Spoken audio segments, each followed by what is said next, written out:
For purposes of the indictment, the court's going to go to counts 3 and 4 regarding my findings. Counts 3 and 4 are the alleged victim, Miss Little, and are the dates of offenses on May 1st of 2017 through May 31st of 2017. Both counts are counts of rape.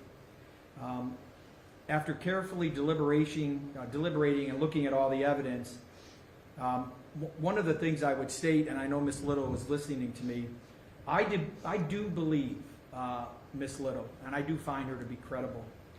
I believe, Mr. Piter, that something happened that night, and I do find, as I said, Miss Little's testimony credible.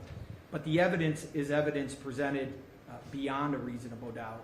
And I believe after careful deliberation and review of the evidence that there exists a probability, Mr. Piter, that some of those facts of the indictment could have happened with respect to the charges brought in the indictment in counts 3 and 4. However, the evidence presented does not rise to the acceptable legal standard to find you guilty. And thus, on counts 3 and 4, I'm going to find you not guilty of those two charges. With respect to counts 1 and 2, very similarly, Mr. Piter, I find the evidence and the testimony of Ms. Spencer credible, as well as the evidence credible. And I believe after looking and carefully deliberating and reviewing all the evidence with respect to the case, that when looking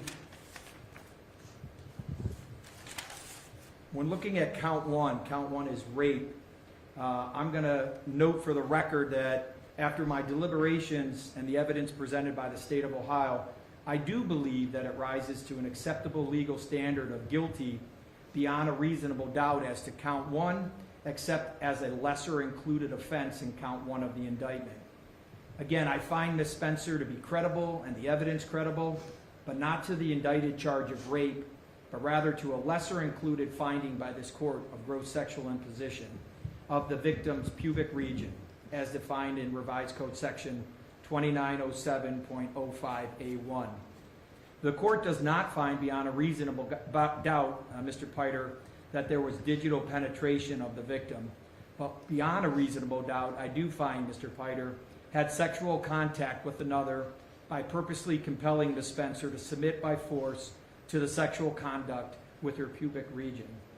I believe that as a court under State v. Wine, 2014, Ohio 3-948, that a court in a bench trial and in a jury trial can give a charge of a lesser included offense with respect to the evidence that was presented before this court. And thus I find you guilty of count 1, lesser included offense of gross sexual imposition. With respect to count 2 of the indictment, I find Mr. Piter guilty of the charge of the offense of gross sexual imposition of having, again, sexual contact with another by purposely compelling Ms. Spencer to submit by force to the sexual contact with her breast. And thus, those two counts, sir, I find you guilty. With respect to moving forward here today, I would like to have a pre-sentence report done with Mr. Piter. I'd like to set sentencing for February 28th at 9:30 in the morning.